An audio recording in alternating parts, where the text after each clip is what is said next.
Good morning, everyone. My name is Rory Baksh.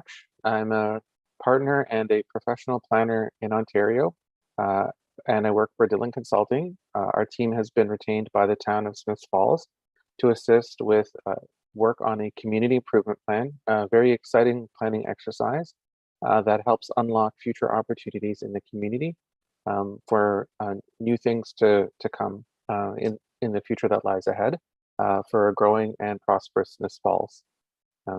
This evening we'll have a presentation and an opportunity for some Q&A, and we'll do some introductions for the other members of the team that are present.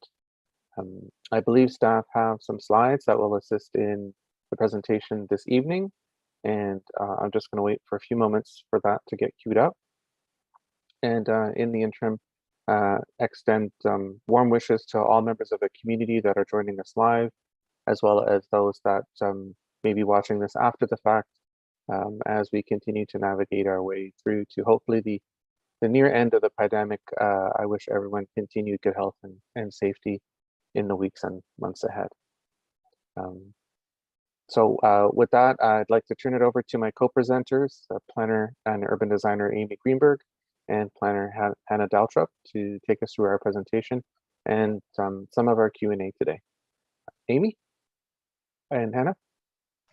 Thank you, Rory. I think I'll take it for now. So on our agenda tonight, we are presenting on 3 main categories. So maybe we can go to the next slide and we'll see the agenda pop up on the screen. So we'll begin with the project introduction, introducing the project team, the purpose of the project and how it will benefit the community, and a period for questions and answers. Following that, we'll move into the interactive portion of the evening, where we'll be seeking your feedback on a number of key themes.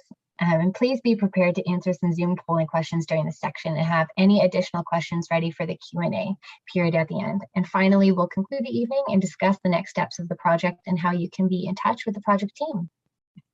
Now, as Rory said, next, I guess we'll do some introductions on the next slide.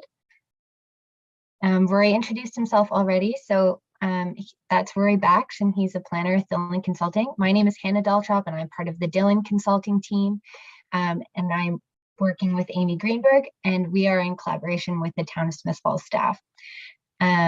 Those from Smiths Falls who are working with us on the project are Carl Grenke, Mary Rimmig, Julia Crowder, and Carrie Costello. And now I'll turn it over to Amy, and she'll get going on the project purpose. Just go to the next slide, please.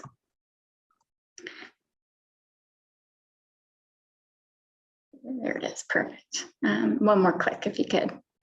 So just to begin, I'd like to explain the purpose of this project, which is to create an incentive-based suite of programs referred to as a community improvement plan, or a CIP, which encourages investment in the revitalization of your community. So it's a tool that allows the town to direct funds to specific areas or initiatives that need increased funding, attention, or both. Next slide, please. So municipal leadership strategy is going to accompany the CIP.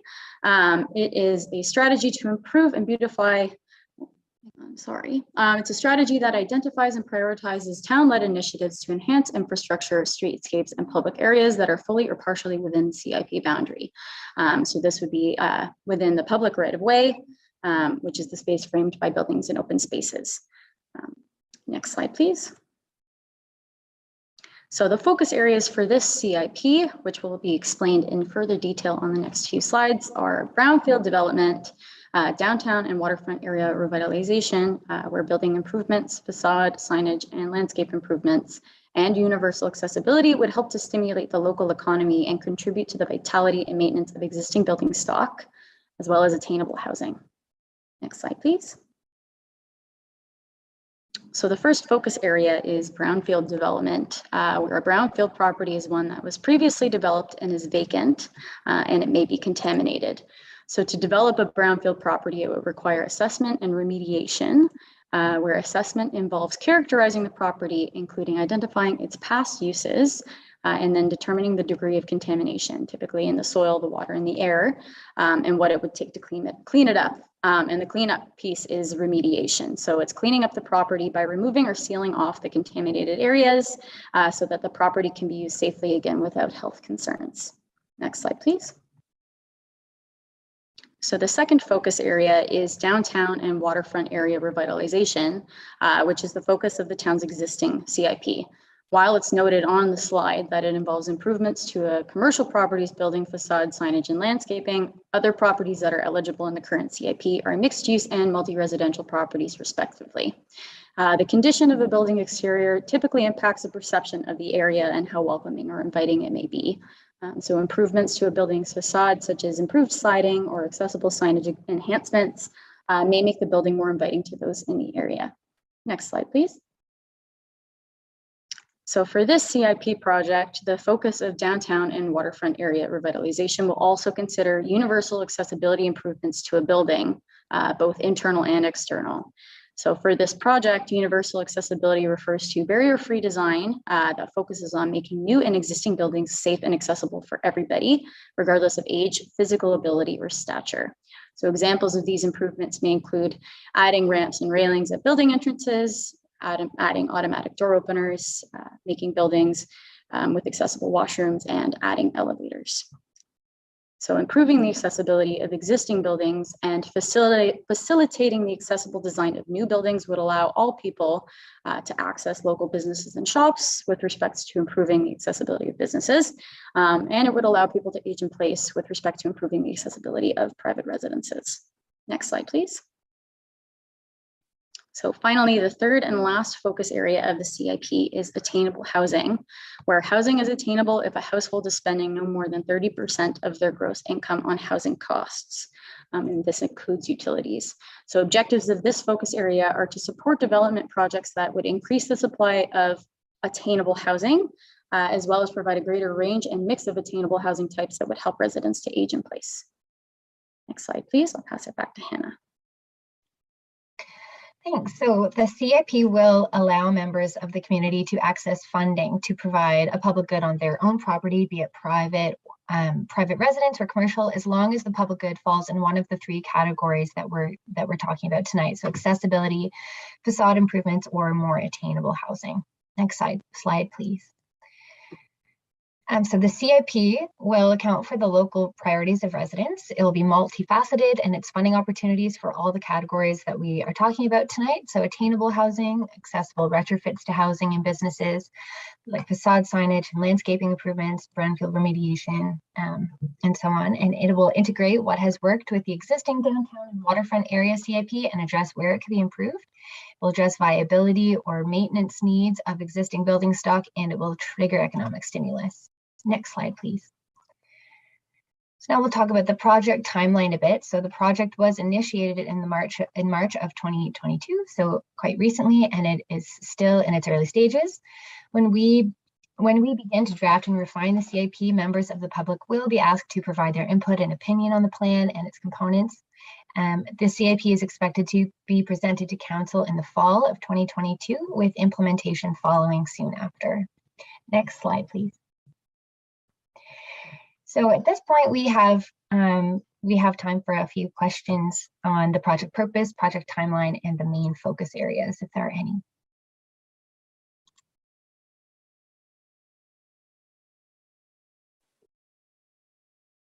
I think we have a handful of participants that have joined us on Zoom.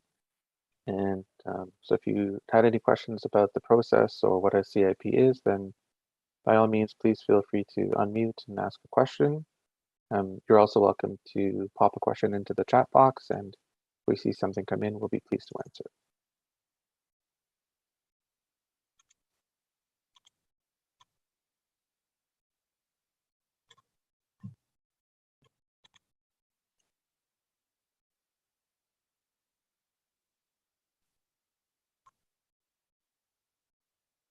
I would also just like to quickly add, given that this is being live streamed and we only have so many people on the Zoom call itself, by all means, if you have any questions, there is Speak Up Smith Falls where you can ask a question there.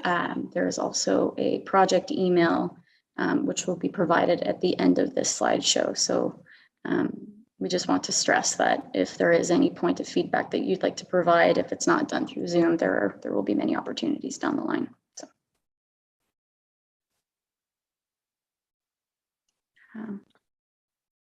One of the curious experiences of online consultation is that you have to break the cardinal rule of radio, which is never have any dead air. We waited a few moments for someone to raise their hand or send us a chat, and maybe we did a good job of providing that overview. Of course, if you do have a question along the way, by all means, please let us know. What we'll do to maintain our momentum is we'll continue forward. How about that, Amy and Hannah? That works. Okay. Perfect. All right. You can click the button for the next slide, Mary. So the missing slide was that we're hoping to seek your participation. We do have some polling questions for those who are on the Zoom right now. So we look forward to hearing your responses. But again, I would like to say that because this is being recorded, for those who are watching the live stream now or will watch it after the fact, please keep an eye out for how you would like to respond to these questions, and please feel free to connect with the project team afterwards because we would like your feedback. So on that note, we'll go more in depth into each of the focus areas and their boundaries, as well as a bit more detail into the municipal leadership strategy piece. Right, so next slide, please. So the first focus area that we'd like to chat about is the Brownfield redevelopment one. Next slide. So the eligibility boundary for brownfield development is the boundary of the town, but the town must approve your site as a brownfield to qualify. If you own a property that you may think qualifies as a brownfield site, please be sure to contact the town before you apply to have them confirm that it is in fact eligible as a brownfield site. Next slide, please.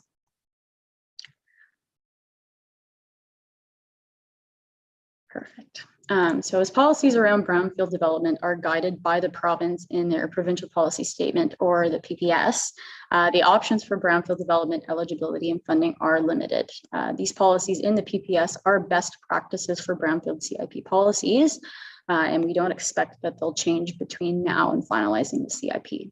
So on that note, eligible costs include those of investigating and remediating a potential brownfield property, including assessment, remediation, and risk management. Remediation, sorry. Next slide, please. So costs that are not eligible for CIP funding include those associated with the actual development of the property. So that's construction materials and labor, management, and the purchase of equipment. Next slide, please. Pass it back to Hannah. So next we will discuss the second focus area, downtown and waterfront revitalization. Next slide. Presented on the screen is the eligibility boundary for the existing downtown and waterfront area CIP that is currently in place. Next slide. The downtown and waterfront area CIP looked at providing funding for improvements to building facades, signage, and landscaping for commercial, mixed use, and multi-residential properties. So pictured on the right side of the slide is an example property that sought CIP funding to fix up its facade. Next slide. For the new CIP's downtown and water area revitalization focus area, specifically for the facade, signage, and landscaping improvements pieces, we have two options for its eligibility area, and each one has its own merits, and we'll take a moment to explain either one. So we will ask for your preferred choice at the end. So on the screen currently is option A, which is to maintain the boundary for the existing downtown and waterfront area CIP. And this option creates a focused area for funding and continue existing efforts to create more pronounced difference of change in the downtown core and waterfront area. Next slide. The second and final option is option B, which allows for a potential expansion or alteration of the eligibility boundary, where areas including and or outside of the existing CIP boundary may be considered depending on whether they will meet certain eligibility criteria. And those eligible for the funding would still be limited to commercial, mixed use, and multi-residential properties. And while this option may be less focused in its geography, it may allow for the widest number of potential eligible properties to access funding. Next slide. So we've come to our first polling question where we would like your input on the eligibility boundary. So a poll should pop up on your screen, which reads, which option for the facade sign? Oh, perfect. Is that part of the polling? No? Okay, I'll keep going. Which option for the facade, signage, and landscaping improvement eligibility area applicable only, obviously, to commercial, mixed use, and multi-residential properties / buildings do you prefer? Presented below it are two options where you select your preferred option. So option A is to maintain the existing boundary of the CIP, which we went over, option A, and the other option, option B, is to expand it or alter it. At the bottom of the pop-up for the poll, there should be a submit button, so make sure to click the submit button when you have actually finished answering the question. So perhaps we... My apologies, everyone. I'm just having a technical difficulty, but I'll get the poll launched here in a moment. Oh, no worries.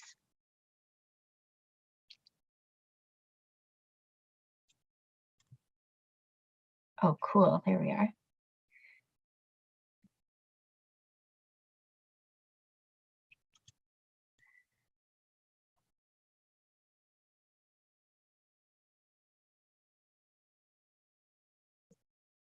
So maybe I'll give a moment, but probably most people have selected by now, so we could move on to the next slide.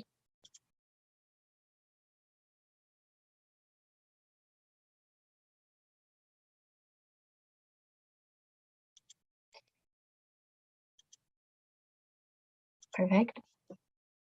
So here, the eligibility boundary for the universal accessibility piece of the downtown and waterfront revitalization focus area is the entire boundary of the town.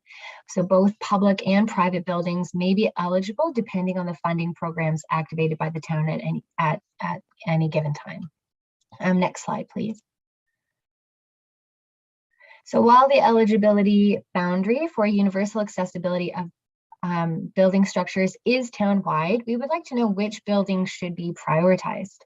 As such, for poll number 2, you can choose from 2 options of buildings you think which should be prioritized. So option A, private residences, or option B, businesses.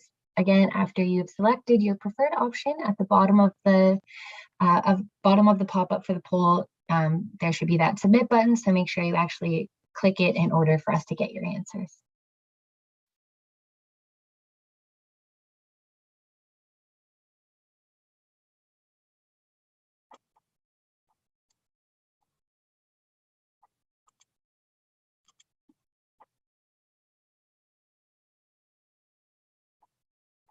Okay, if maybe most people have answered, we can move on.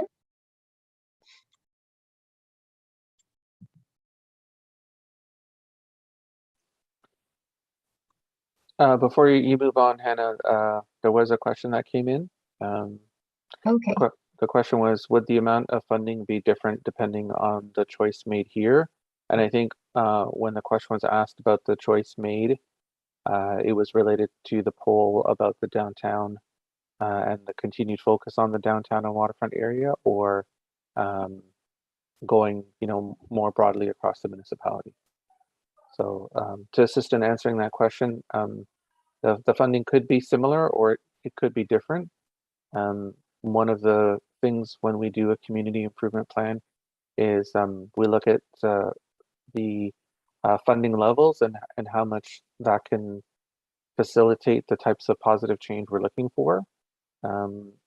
Every community kind of has a unique characteristic. In some places, they want to offer a handful of very sizable funding grants to make a few really big changes, but that will have a substantial impact. In other communities, we've offered reasonable or modest funds, but over the course of a municipal budget, it allows multiple participants, and so then you get a number of smaller changes, but across a large area, it can make a difference as well.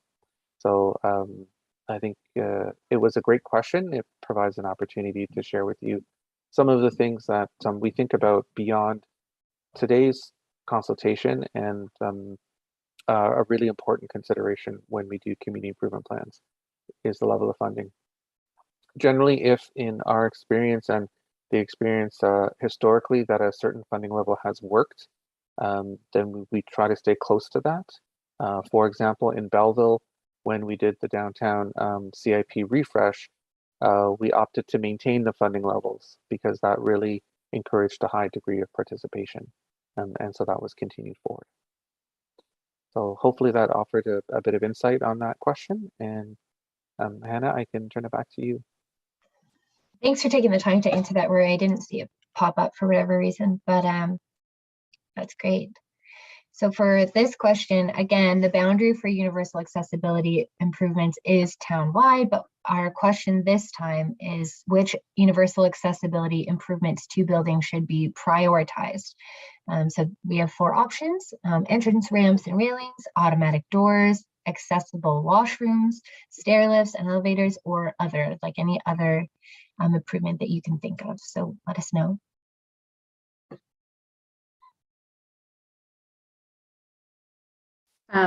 If for those who are watching the live stream think that the option they would like to choose is other, again, the opportunity to email the project team or visit Speak Up Smiths Falls, you can elaborate on your answer there.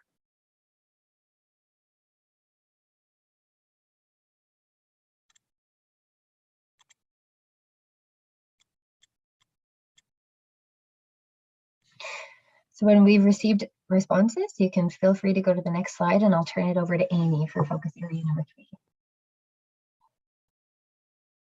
Perfect. So the third and final focus area is attainable housing. Next slide, please. So to reiterate, housing that is attainable costs less than 30% of a household's before tax income. So some objectives associated with attainable housing are to increase the housing supply and variety and provide opportunities to age in place.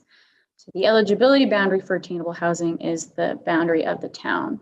Attainable housing projects may be approved no matter the location within the town boundaries, provided that they meet other eligibility criteria, for example, such as the number of bedrooms, rental cost, and more.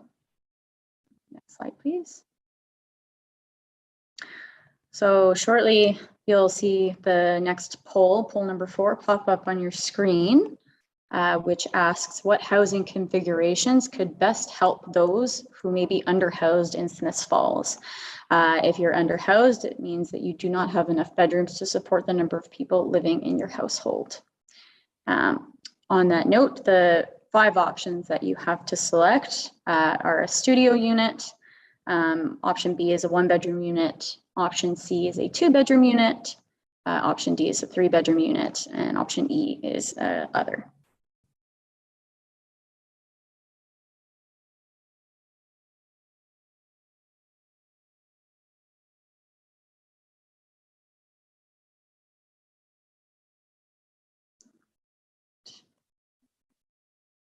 And once we've obtained those answers, you are welcome to go to the next slide.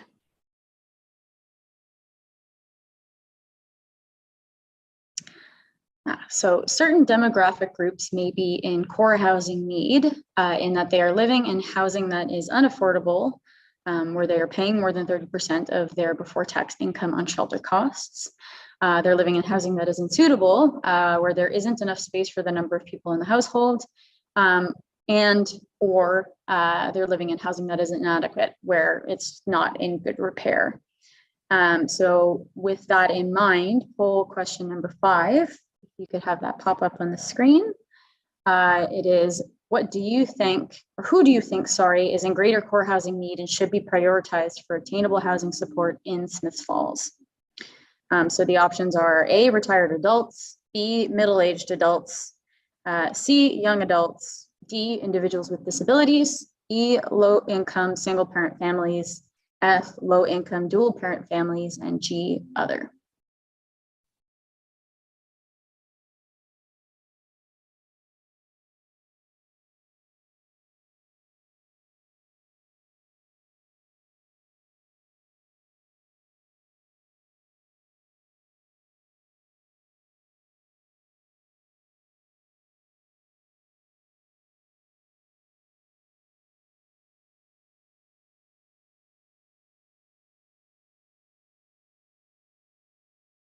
All right, Mary, you can go to the next slide if you've gotten all of the answers. So the sixth poll for attainable housing asks who should provide attainable housing in Smiths Falls. Option A is individual homeowners via secondary suites, where, for clarification, a secondary suite is an additional self-contained housing unit on a property. This may be a basement unit, a granny flat, a garden suite, for example. Option B is traditional housing developers, so affordable housing units would be mixed in with market housing units in a subdivision. Option C is for-profit affordable housing developers, so typically small or mid-sized apartment buildings. Option D is nonprofit developers specializing in affordable housing, again, small to mid-sized apartment buildings. And option E is social housing provider, so a government agency.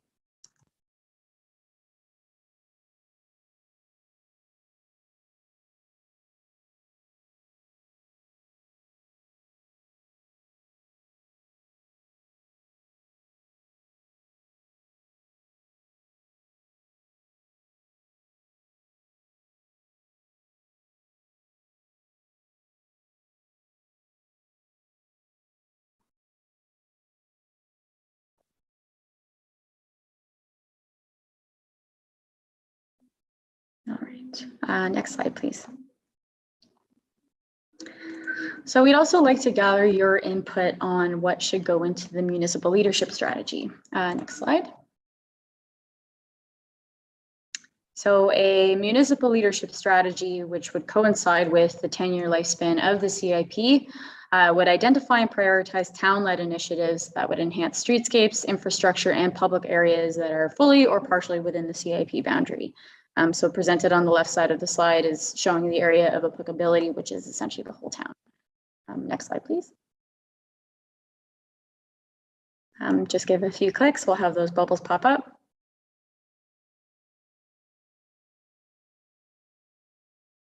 Perfect. So examples of improvements that could be listed and prioritized in the municipal leadership strategy include public parklets or micro parks, public seating opportunities like accessibly designed benches, pedestrian scale lighting upgrades, the addition of street trees and other landscaping, improved curb cuts and tactile surface indicators, textured pavers for sidewalks and roadway crossings, audible pedestrian crossing signals, on-street parking, wider sidewalks, and more.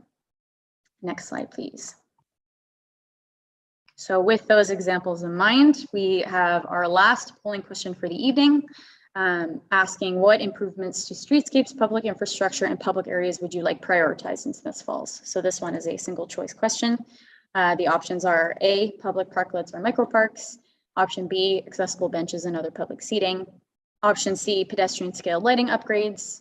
Option D, street trees and other landscaping. Option E, improved curb cuts with tactile surface indicators.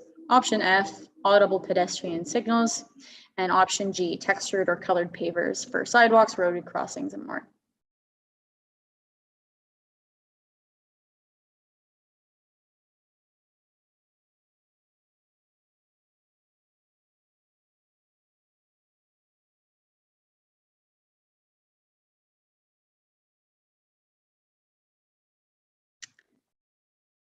Mary, when you've had the chance to gather the polling results, please go to the next slide at your leisure.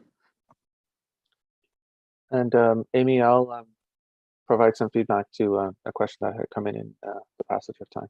Yes, that'd be great. Okay. So on one of the earlier questions in regards to the different types of housing, a question came in about would a mix of housing configurations not be the best? And in fact, that's actually true.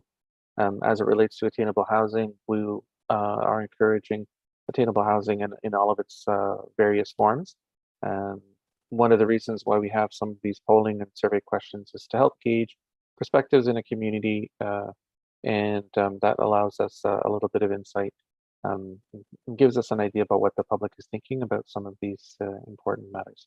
So I'm glad that someone made the astute observation that in fact all forms of housing could be attainable, and it is the ideal solution that we'd like to see, not just in Smiths Falls, but in many other communities across Ontario that are facing a housing crisis. So thank you for the question. Amy, Hannah, back to you. Thanks, Rory. Given the number of people we've had on the Zoom, we can't provide the observations that we've made on the questions. However, I just wanted to say that we're going to be writing an engagement summary of everything that we've heard tonight, ideally through some feedback. If you are able to reach out to us through the project website, as well as some interviews that we've had with some people in the town. So please stay tuned for that, and that will be posted on Speak Up Smiths Falls fairly soon down the line. Next slide, please. So again, we have time for some questions if anybody on the call has any. But again, if you are watching the live stream and have questions but can't answer them or ask them through the Zoom, again, please send us an email or reach out on Speak Up Smiths Falls.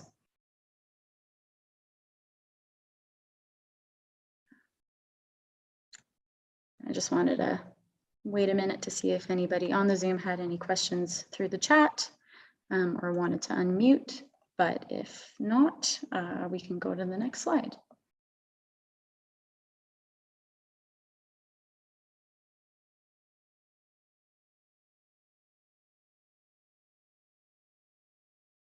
So our next steps are to draft CIP funding and eligibility criteria using any of the information that we've gathered here today and feedback that you submit to the town and project team. So please keep an eye out for the announcement of the next Public Information Center, or PIC, where we will present the draft CIP for your comments.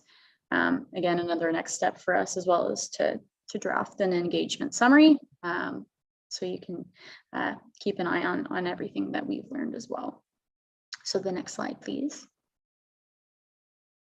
And I'll pass it on to Rory to wrap it up.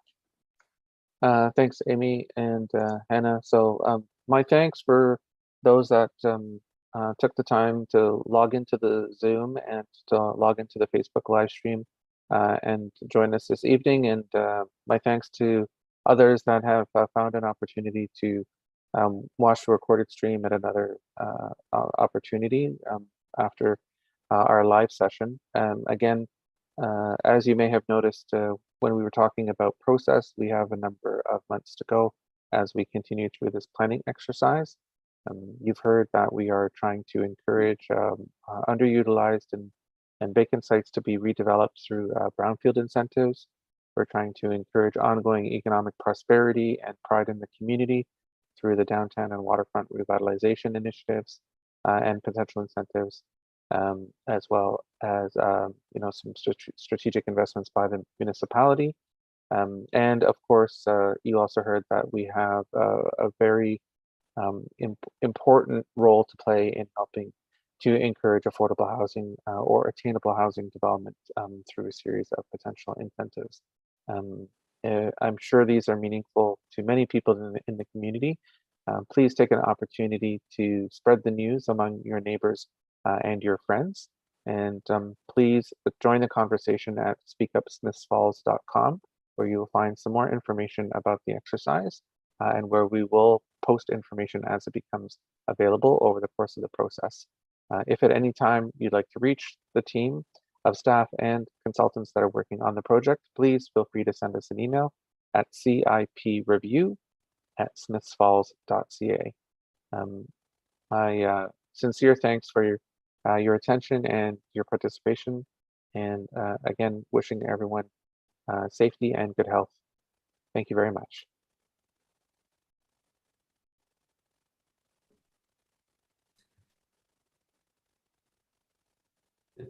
Thank you as well. Just to jump in here, thank you to Rory, Amy, and Hannah, and the rest of the Dillon team for all the work that you've done on this. And they have done a lot of background behind the scenes work, interviewing with stakeholders who have either worked with the CIP before or have an interest. So certainly we're happy for that consultation. And as Rory stated, on behalf of the town's planning department, this is not the last piece of communication. This is one of the first ones. So please stay tuned. Please reach out to Mary or myself or the or the Dillon team, and we look forward to engaging with our stakeholders and the public on this important project. So thank you all.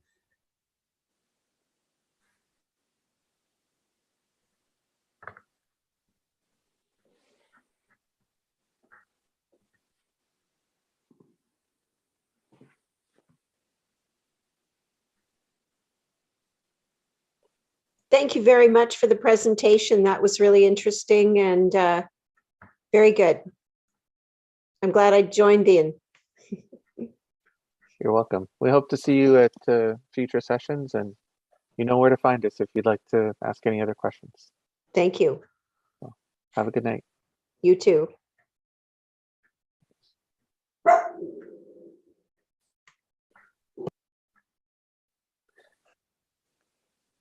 Mary, we were waiting just for a cue from you that the live stream is turned off. So essentially, if there's no more questions, everyone's welcome to log out at their own leisure, and IT will end the meeting accordingly. Thanks, Mary and Carl and the Dillon group. Very informative. Thank you Thanks for coming, attending. Wendy. Thank you. Bye, everyone.